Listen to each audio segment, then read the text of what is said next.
EVs are not the end-all be-all to any kind of climate solution. Electric vehicles are going through a rough moment. We need to rapidly transition away from fossil fuels, and we need to do that in the next 10 to 15 years. Facing backlash. This is disgusting that we care more about rodeo horses than we care about children in Congo. Resistance. Our policy, which is trying to mandate EVs, is actually playing into China's favor. And challenges. I think, in all honesty, the EV future for America is more choice and more reliability. Raising questions. We shouldn't be telling people what they must drive. We need to give Americans the choice to decide what is best for them. And creating uncertainty about our future. I'm a big fan of electric, but they don't go far. And they are expensive, and China does have the material. We have gasoline, more gasoline than anybody else has. I call it liquid gold. We have elections. Elections have consequences. The rules are there, then they're not. At MotorTrend, we faced our fair share of criticism for our extensive coverage of EVs. So it's kind of amusing to us that there's been so much pushback, or people say, oh, you guys are shilling, or the EVs are dumb. It's like they're not dumb. But we're committed to exploring the whole picture. The best way to lower the cost of electric vehicles is by bringing that new type of capacity online within the US. We've dived into the controversies and realities of the electric revolution. It's really important for us to double down and go even faster. To find out where this road is leading. The future is electric. The question is how fast we're going to get to that future. Join us as we travel across the country, diving into eye-opening conversations with policymakers, industry experts, and grid specialists to answer questions about the future. Can America lead the EV revolution? Are we ready to adopt EVs? And will our infrastructure keep up with the growing demand?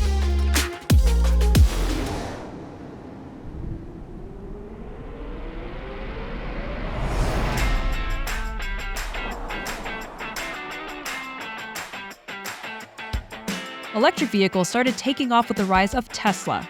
When the Tesla Model S came out, it quickly got the attention of the automotive industry, with MotorTrend awarding the Model S with its highest honor. So just what is MotorTrend's 2013 Car of the Year? The electrifying Tesla Model S.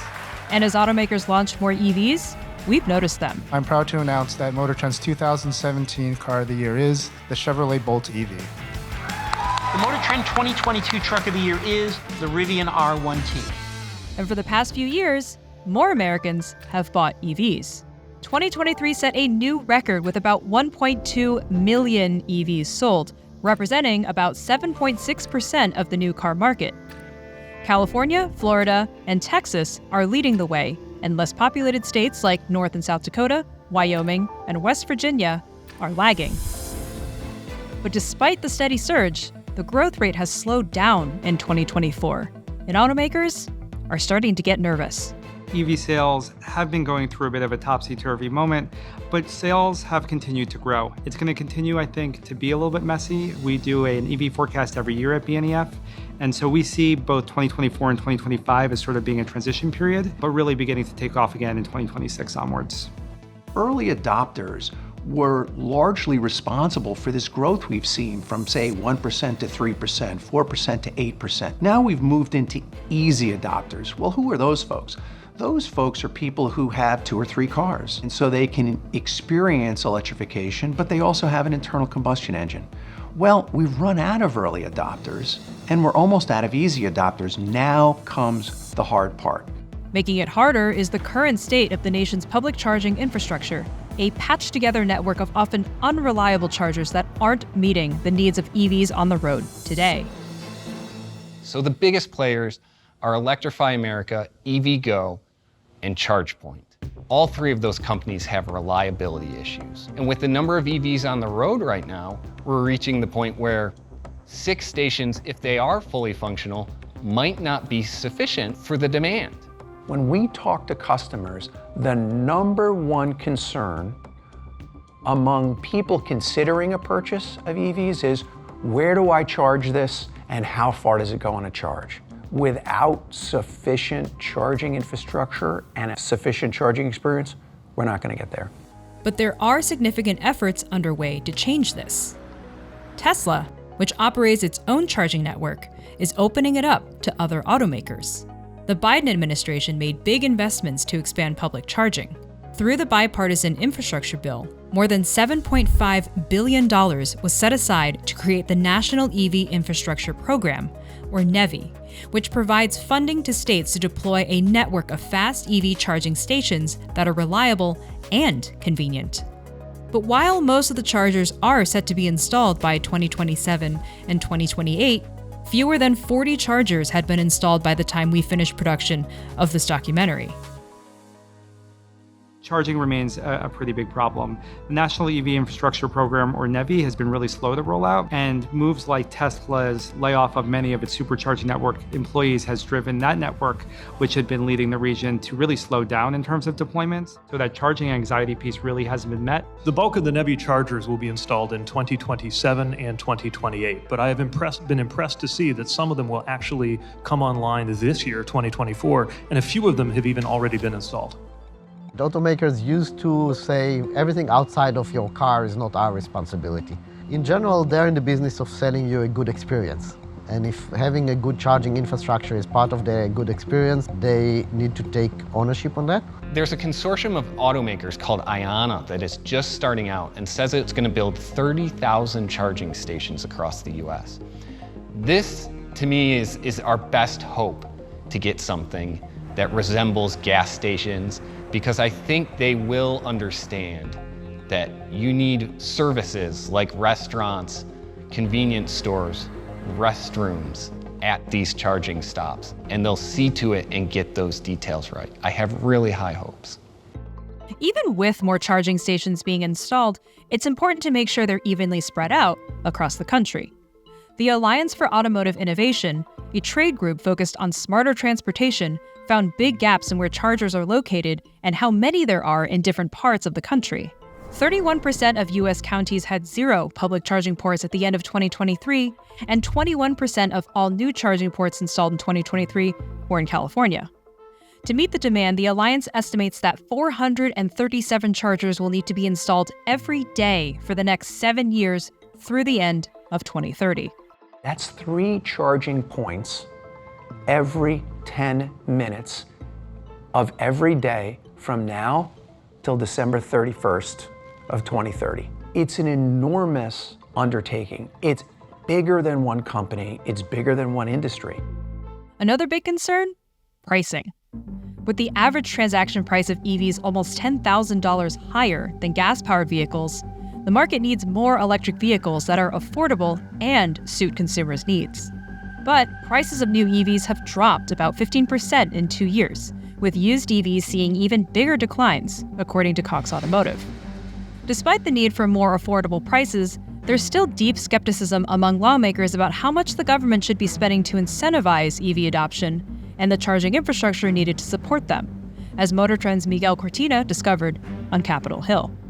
As part of the infrastructure bill, there was billions of dollars spent to build more public charging stations across the country. And they were very expensive.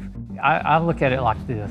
When the internal combustion engine came along, you didn't need a government subsidy to build gas stations. The market demanded filling stations along the roadways, and people built them. They're still building them today. Why does it take a government subsidy to build a charging station? It's because they're trying to force something in the market where government has no place forcing it in the market. Pushing EVs through government subsidies and regulations, I think, is bad policy. The U.S. government has subsidized the petroleum industry for decades. And even today, oil companies get billions of dollars in tax breaks thanks to numerous energy subsidies that exist in the U.S. tax code. The federal government has also expanded subsidies for some EVs, offering up to $7,500 in incentives for certain buyers when purchasing or leasing eligible EVs. EVs are great. They're a product some people want to buy. We should quit subsidizing them. We should support research into battery technology. That's a very fundamental technology that could have great payoffs for humanity. But to subsidize the research and development of a technology is far different than trying to push into the marketplace a product that doesn't have many fundamental problems solved and doesn't really have a free market demand for the volumes we're trying to get established into the market. Those volume numbers are what the Environmental Protection Agency and the California Air Resources Board are after.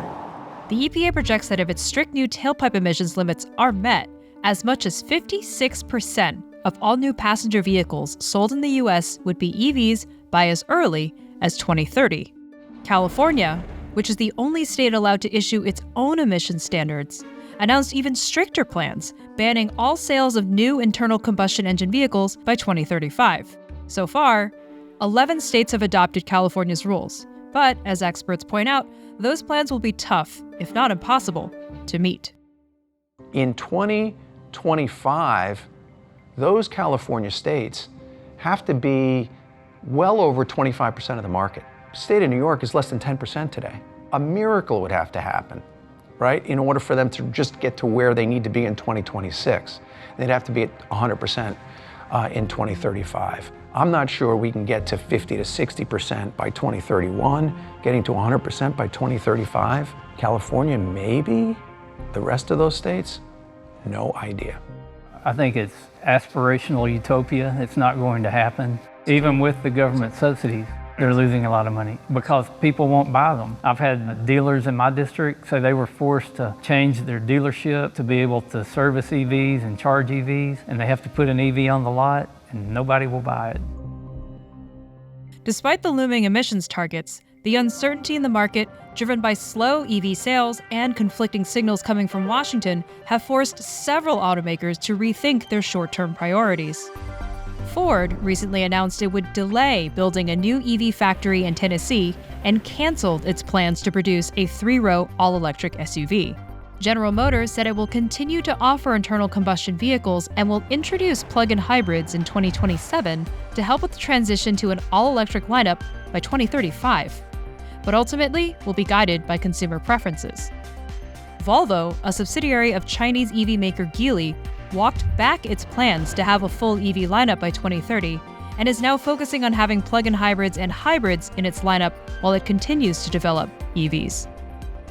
Other automakers, including Hyundai and Stellantis, which owns Jeep and Ram, have announced plans to build extended-range electric vehicles, or EREVs, a battery-powered electric vehicle equipped with a gas engine that works solely as a generator to recharge the battery pack. In a statement to MotorTrend, Kia said it's closely monitoring the impact and uncertainty around the charging infrastructure, post-2024 election results, and shifting consumer interest, and will use its hybrid and plug-in hybrid models as a bridge towards full electrification. President Trump has said that his first day in office, he's going to get rid of the EV mandate. Yeah, the EV mandate. And on day one of the Trump administration, I will terminate Kamala's insane electric vehicle mandate, and we will end the Green New scam once and for all. Once and for all. It doesn't mean he's getting rid of EVs. It doesn't mean that we're talking about not being able to buy your favorite car, whatever your favorite car is. We're simply saying we're not going to mandate to working families what kind of car they need to drive, regardless of their preference and regardless of the economics. But even if the United States manages to get through the hurdle of building the charging infrastructure it needs to support a transition to electric vehicles, there are serious concerns about the impact this shift could have on the stability of the electric grid, considering more AI data centers are coming online and crypto mining is on the rise. The utilities are perfectly aware, but they are behind on the need for upgrades. They being hit with needs for upgrades after 50 years of slowdown. Now everything is asking them for more electricity for home, more electricity for transportation. But some remain optimistic that the power grid will be able to support EVs with minimal disruption. There's nothing about EV adoption, even if it's really aggressive, that should break the grid. Utilities are good at one thing, which is how do you get power to people who need it and make sure that they get it when they need it so that these guys can get paid for selling that electricity. It's their core business. They have the skills, they have the ability to be able to make sure that none of these things happen where you have catastrophic collapses on the distribution system. And many, many utilities are planning for it. There may be some that are not, but this is where the role of the regulator and the policymaker comes in to make sure that they plan for enough load growth in all neighborhoods so that people can have their EVs. We're likely to see EV adoption, even in a very aggressive scenario, add about 1 to 2% of annual load growth to the grid. And in the 50s, the US utilities handled 8.8% per year load growth. So if we could do it in the 1950s, I'm pretty sure we can do it in the 2020s. But even if the grid can handle a massive influx of electric vehicles, will the power they pull from it be clean enough to make a difference? Only about 40% of our grid is powered by clean energy. If you charge your car from coal power plant today, it's equal to drive a nice hybrid car. So it's not cleaner than a hybrid, but it's not worse than a hybrid car. Given that this power plant will retire or will have more and more cleaner production, your car will get better over time. Electric cars are the only car you can buy today, and when it will be 10 years old, it will be cleaner. One thing that's important to realize is that EVs are something like 3 to 4 times more efficient than a combustion vehicle, and that efficiency gain offsets the increased emissions you see from coal generation. However, if EVs are charged solely from coal power for a very long period of time, then we're not going to get the dramatic emissions reductions we want to see. So therefore, we have to start cleaning up the grid. Well, the US is the second largest emitter of greenhouse gas emissions in the world. And if we make a big difference in cutting emissions, it's going to have a major climate benefit. While it's clear that a widespread shift to electric vehicles would help lessen global emissions, there's still plenty of skepticism about the extent of that impact and how significant the reduction might truly be. It's fascinating technology. I've driven EVs. I think they have their place, but I think they're also being billed as the solution to a climate issue, and they're not. 13.49% of global greenhouse gas emissions come from the United States. 29% of that comes from transportation. Then you look at all of transportation, which includes planes, trains, automobiles. Only 57% of the emissions come from light-duty trucks and passenger vehicles. So now you're down at 2.2% of the global greenhouse gas emissions come from U.S. light-duty trucks and passenger vehicles. If we were totally serious about reducing carbon emissions, there would be a much greater focus on nuclear power. The two least efficient forms of zero carbon energy are wind and solar, but we're doubling down on wind and solar, and we're doubling down on EVs when there's a lot bigger piece of the pie that could be captured by building nuclear power plants and either keeping the hydro we have or expanding the hydro that we have. Though we contacted multiple Democratic lawmakers and members of the Biden administration for their perspectives, all declined or ignored our requests for an interview. At the heart of the electric vehicle revolution lies a controversial player, China. As the world's largest producer of EVs, the batteries that power them, and a dominant force in the global supply chain, China's role is both pivotal and polarizing. China is a geopolitical rival of the United States.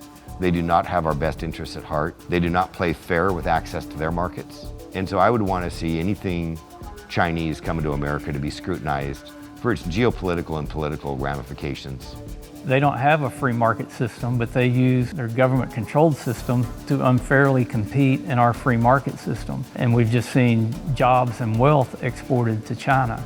On a level playing field where you've got the same environmental requirements, where you got the same occupational health and safety requirements, and where you got the same labor standards, we can beat China every time. But what we're allowing them to do is have substandard environmental conditions, substandard occupational safety and health conditions, and substandard labor conditions, and build cheap products and send them into our country. China has used its one-party political system to become a dominant player on the EV global stage. Chinese President Xi Jinping urged his country to produce EVs, subsidizing Chinese automakers and driving battery companies to extract minerals like lithium, cobalt, and nickel, and process them to develop batteries. Today, China dominates the processing of these minerals, causing the rest of the world to step up. When the rest of the world was waiting to decide if EVs are the solution, the Chinese government decided to move fast and move hard and created the capacity. Now we all need to catch up. Do we need China's help? Yes, we absolutely need China's help. As the rest of the world needs China to build EVs and their batteries, there's a hidden dark side. Critics say China uses unethical practices to mine certain minerals used to power electric vehicles. Cobalt predominantly comes from the Democratic Republic of Congo, where they actually employ child slave labor to dig this cobalt out. They put it on a ship, take it to China, and China processes it. This is disgusting that we care more about dressage horses, rodeo horses, pigs, and chickens here in the United States than we care about children in Congo. This isn't even poverty. These are children as young as 6-year-olds going into mines without any safety precautions whatsoever and being crushed by mine collapses. And you're doing something about it. We are. The EV Fair Trade Act. Yep. Correct? House Bill HR 8495, the EV Fair Trade Act. How's that going? It's going good. I've got a couple co-authors with me. We're rounding up co-sponsors now. Okay. Which we're going to target the right committees. Education and Workforce is one of the committees that deals with slave labor, and then of course Ways and Means deals with the tax subsidies and credits. The EV Fair Trade Act would mandate EV manufacturers to certify to the U.S. Bureau of International Labor Affairs that their components are free from slave or child labor. This issue has drawn intense attention in Washington, and U.S. Transportation Secretary Pete Buttigieg was questioned multiple times about it during a recent congressional hearing. What's driving these children, these African children, to work in slave conditions is our want and consumption of cobalt. That's factual. Which is why we're trying to cut the use of cobalt, right? Because really we have, in my view, we have 4 options. Stop using batteries, have batteries that don't use cobalt, source cobalt from somewhere that doesn't have the conditions of the DRC, or have better conditions in the DRC. And I think it's a combination of the last 3 that's more realistic than stopping using batteries. That combination is part of what's driving battery production in the U.S. As the country pushes to source minerals and refine them on American soil, it presents a big opportunity for U.S. businesses to compete with China.